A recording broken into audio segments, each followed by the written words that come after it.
Hey you, it's another beautiful day. Let's watch some stuff. Listen up, everybody. What if I told you that you could live forever? But in order to do so, you would have to create a very old recipe. I'm talking about the Philosopher's Stone. In fact, the recipe's online. It's in the Book of Aquarius, which has very mysterious origins and is thought to be compiled from numerous ancient texts. I put a link to the Book of Aquarius to download for free. And here's the best part. You already have all the ingredients right in your home.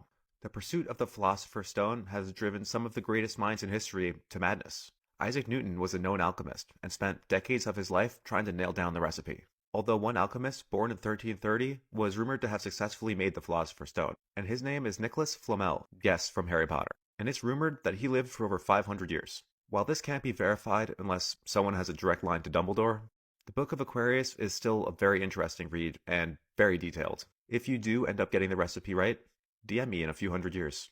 So, in my pursuit of information yesterday on the Emerald Tablets of Thoth, I came across the actual Emerald Tablet, which is supposed to be written by Hermes Trismegistus. And he is like the father of alchemy. So, it's like all kinds of alchemy stuff, right? And in there is supposedly a way to make the Philosopher's Stone. And it's been translated from one language to another and into another and into another language. And then finally, recently, someone comes out with the Book of Aquarius. And it is in boom, plain English, how to make this Philosopher's Stone. And get this, it only takes one ingredient: urine. Right? And it created a whole buzz, and everybody's like, oh, we got to make it. And the scientific community is all, let's start trying to do this. And they're all following this recipe. And it's supposedly a years and years long process. And I don't know that it's ever been done, but if somebody did make the Philosopher's Stone, I don't think they're going to be like, hey guys, look what I did. Probably not. Excuse me for a moment while I pop in here, and thank you so much for stopping by today.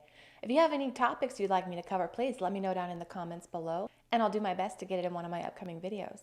If you're having a good time, please hit that like button and consider subscribing, and then come back tomorrow, because I'm making a new video every day. This is the most dangerous cheese in the world. It's Casu Marzu cheese from Sardinia, Italy, because there are thousands of maggots on this cheese. So many people are afraid to try, but it's also the presence of maggots. That's what gives this cheese its unique taste and texture. Casu Marzu cheese has been around for thousands of years. It's made from sheep's milk. The workers first squeeze out the milk, then they pour it into a big pot. The temperature needs to be kept at 75 degrees centigrade. Otherwise, the proteins inside will heat denature, and the cheese can't be made. Then they need to cool it down so that the goat's milk and the goat's milk mix well. Afterwards, the sediment is removed and drained to form a cylindrical shape.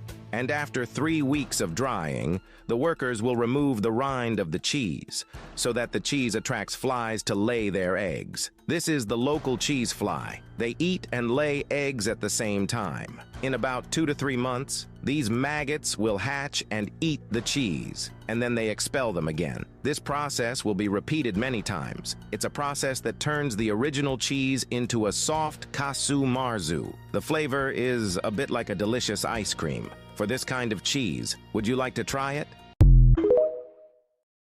Now, my American palate is going, ugh, right? But a lot of people I know, different cultures eat different things, and they find them, palatable, or even, a delicacy. Like bugs are a delicacy in some places and just a freaking snack in other places. And here we're like, ooh, I dare you to eat a bug. And other people are like, oh, you're dumb.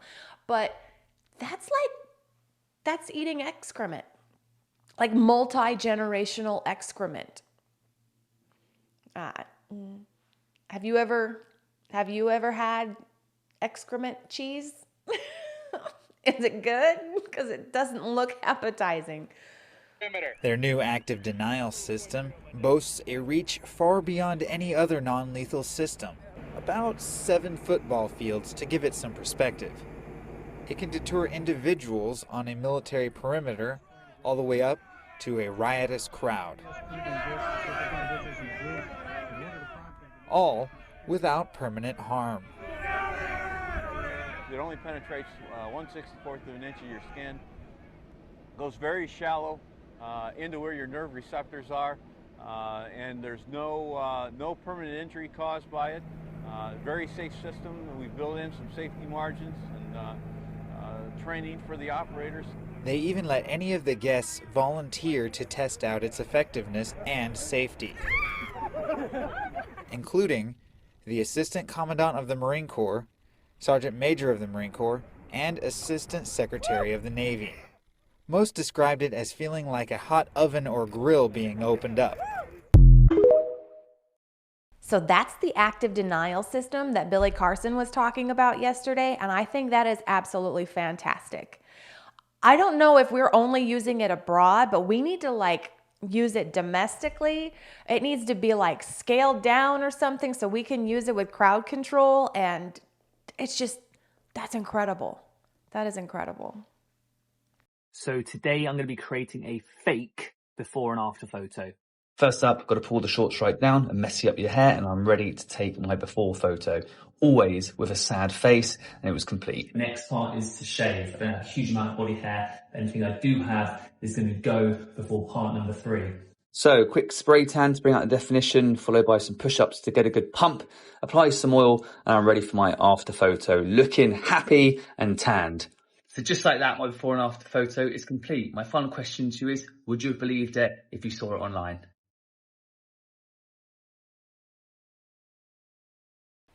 I knew those before and after photos were faked. Don't worry, fellas. We're picking on the women, too. Here's how influencers fake a before and after from the side. For the before photo, they'll pull their waistband down slightly below their natural waist. Then they push their stomach out and slouch, and keep their arm pressed against their body. For the after, they pull their waistband up and they let their hair down. You'll see why I do this in a minute. First, they put their front leg slightly in front of the other one, lower body twisted back and upper body twisted forward. Then they suck in their tummy and hold their breath. Finally, they move that hair to cover their upper arm. And voila, there's an after photo. Follow for part 3 and more Instagram versus reality. I honestly don't know why I felt it was necessary to put those 2 videos in. I just came across them and I thought they were interesting.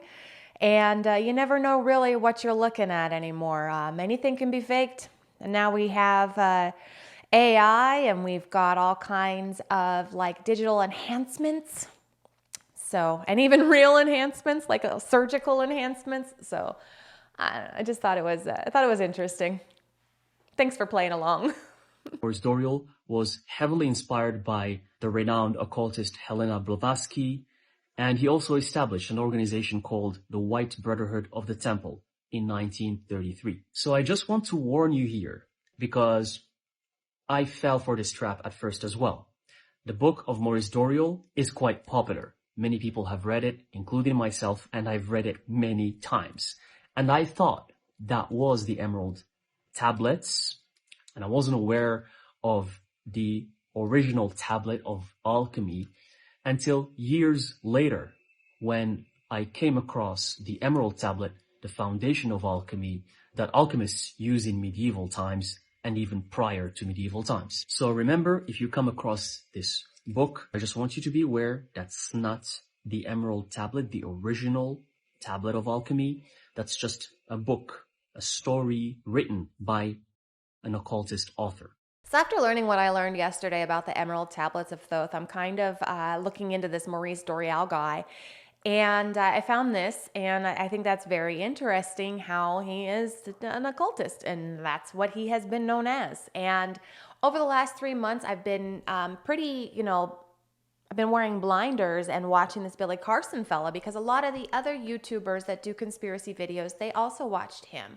And so I wanted to learn what it was that he had to say. And while I'm learning it, I'm showing you, and then I find out this other information, and now I'm like, what? So it's really interesting to go from one view to another and see everything. And I want everybody to see everything as best I can. And sometimes I'm a little opinionated and I'm like, hey, this is fact, this is true, this is true. And then I realize I'm wrong. And it happens. And it happens. Sometimes I'm wrong. And I have no problem bringing that to you and letting you know, hey, pretty sure I was wrong. The film you're about to see has no characters, it has no people. It is a film to describe to you and explain visually the effect of cymatic frequencies on texture, structure, water, oil. If you spare a little of your imagination as you watch this film as it runs, you will see many things that answer many questions. You will see living forms, living amoeba, almost animal-like creatures. You will see continents being formed, the Earth itself coming into existence, explosions, eruptions, atomic explosions and bombs. You can see all this and watch it before your eyes. But everything owes its existence solely and completely to sound. Sound is the factor which holds it together. Sound is the basis of form and shape. In the beginning was the Word, and the Word was God. Into the great voids of space came a sound, and matter took shape. I just thought that was beautiful. Over the last few months, I've learned a lot about human vibration and the Earth's vibration and the healing properties of sound. I don't necessarily think like they're healing. I don't necessarily believe that, but I do understand how they can make you feel better. I think that's really interesting. That's a very fine line there between feeling better and healing. But I have become more understanding of the beliefs and why. All right, this last video is a little long. It's about 4 minutes, but it's got a lot of incredible information in it. So hang with me. 17 miles south-southeast of Lyme, Connecticut, the island is the site of Plum Island Animal Disease Center, which was established by the United States Department of Agriculture in 1954. It has been the site of several conspiracies involving the release of Lyme disease, crazy experiments, and Nazis. It has been featured in numerous movies, TV shows, and books, such as Silence of the Lambs and the setting for the Montauk Monster. The United States government owns the island, and access to it is controlled by Homeland Security. In 2009, Jesse Ventura attempted to visit the island, but was stopped by Homeland Security. He met with New York Congressman Timothy Bishop afterwards. What concerned me the most about it was when I read the history of it, and I saw who the godfather is of Plum Island, Erich Traub, who was a Nazi right under Himmler, that many people think probably should have stood trial at Nuremberg, but his expertise is attempting to create biological warfare using ticks and mosquitoes to spread them. That doesn't bother you that this guy came there? If that was what were going on there, if I were convinced that that was what was going on there, that would bother me. But I don't believe that that's what's going on there. So you're comfortable and don't believe in the conspiracy that Lyme disease originated there because it started in Lyme, Connecticut, which is right across the water? I do not accept that. You don't accept that? I do not. What accomplishments have they got out of there? Well, they have conducted research that has. But I mean, what has been achieved? I've heard nothing. Are you angry that there's a possibility it could move to Kansas? I wouldn't use the word angry. I am troubled by that. And in fact, I have been working to try to keep the facility open on Plum Island. Aren't you concerned, though, that if something could go wrong at this place and what the results of it could be? Plum Island is so-called zoonotic diseases are not studied at Plum Island. Diseases that are animal-borne that can spread to humans. The only diseases that are studied at Plum Island are animal-borne diseases that do not spread. And you know this absolutely. I accept what I've been told. Okay. This facility was traced to an outbreak in 1971 among pigs in Cuba. Official JFK files go into detail of the president's plans in the Bay of Pigs. According to the federal government, Plum Island is the only location in the United States where African swine fever virus is permitted. Look what I found, Nazi Iron Cross on U.S. soil. It was discovered in 2014 on Google Earth. Something happens in 2015. It changes to a normal helipad. That's not suspicious at all. Plum Island had hosted the U.S. Army Chemical Corps base at Fort Terry from 1952 to 1956. After that, the USDA took over. President Nixon ordered biological weapons research to cease in 1969, but in 1975, the U.S. Senate Select Committee on Intelligence revealed that the CIA had continued to maintain a stockpile of biological agents and toxins in violation of the order.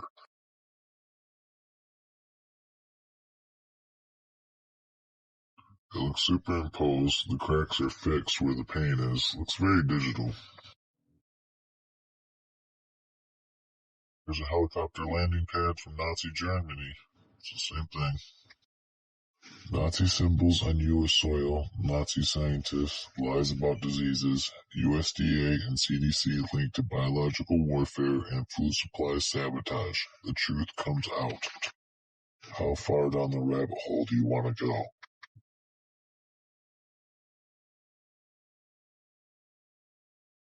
So I've talked about Operation Paperclip before, and that's when America was recruiting Nazi scientists after World War II to come over and work for us. And a lot of them were suspected to have been on Plum Island working on biological warfare. And I've already discussed that Plum Island has been closed. They moved the facility to Kansas, which is absolutely, right, dumb. Why would you put it in the middle of the mainland? That's not smart thing to do, but it's there. But what's happening on Plum Island? You know they're not just going to let that research facility go to nothing. What kind of weird stuff are they doing now there? It's curious. On that note, I'm going to call it for today. Thank you so much for joining me. I really appreciate every single second of your time. Come back tomorrow. I'm going to have different videos. I will say new things. It's going to be fantastic. And until then, have a wonderful day.